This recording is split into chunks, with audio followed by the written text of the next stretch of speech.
Isang kapamilya actress, ibinunyag na magbabalik na. Ang mga pahayag, tingnan ng mga detalye.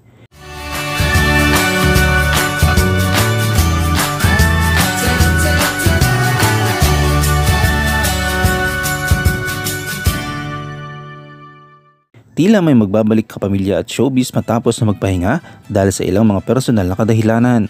Plano ni Jessie Minjola na bumalik sa showbiz matapos manganak kay Isabella Rose o Peanut ayon kay Luis Manzano, ang kanyang asawa at aktor-host. Sa isang event ng show ni Luis Manzano ay natanong aktor kaugnay dito at sinabi niya, mayroon naman, and you know even right after Peanut, there are a lot of offers but they all understand naman na priority namin first and foremost is Peanut. Siguro mas swerte lang ako kasi yung hosting mas hawak mo yung oras mo ng konti pero she wants to get back to work. You know, thankful kami dahil ang daming brands na nagtatanong na sa amin as a family. So sabi ko nga, si Peanut medyo mag-aantay na ng endorsements so kumbaga yun yung part kahit paano ng back to work namin.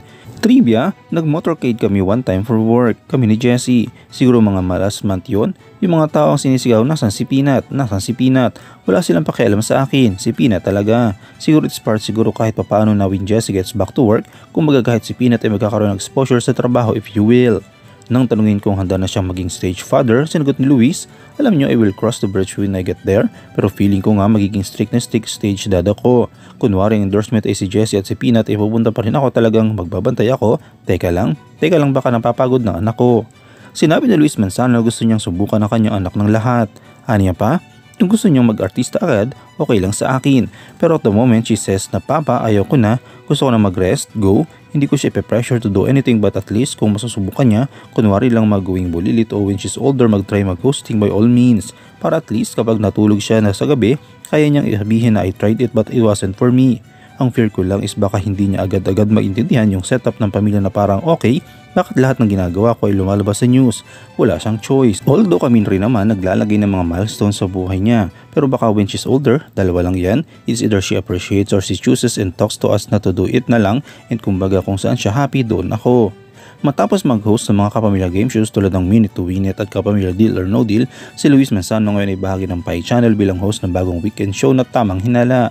Simula ng September 9, Sabado, 6:30 ng gabi, si Luis ang mag-host ng misteryosong game show na magbibigay ng kakaibang hamon, manood, mag-imbestiga at manalo. Kasama ni Luis sa Tamang Hinala si Pai Jacarina Bautista. Kasama rin nilang magre-report sila mula sa lugar ng krimen at bibigyan ng mga manonood ng pagkakataon na suriin ng ebidensya at tukuyin kung sino mga studio player ang may kasalanan o walang kasalanan. Si actor, host at first timer Luis Manzano ang may plano na magkaroon ng isa pang anak na kasama ang kanyang asawang si Jessie Minjola. Ano yung komento kaugnay dito? Shoutout tayo kay Helenay Alarba, kay Perla Cruz at kay Edita Dungog. I-comment mo lang ang inyong opinion sa comment section at huwag kalimutang i-like, i-follow, i-subscribe ang bcgram.net para sa mga latest happenings.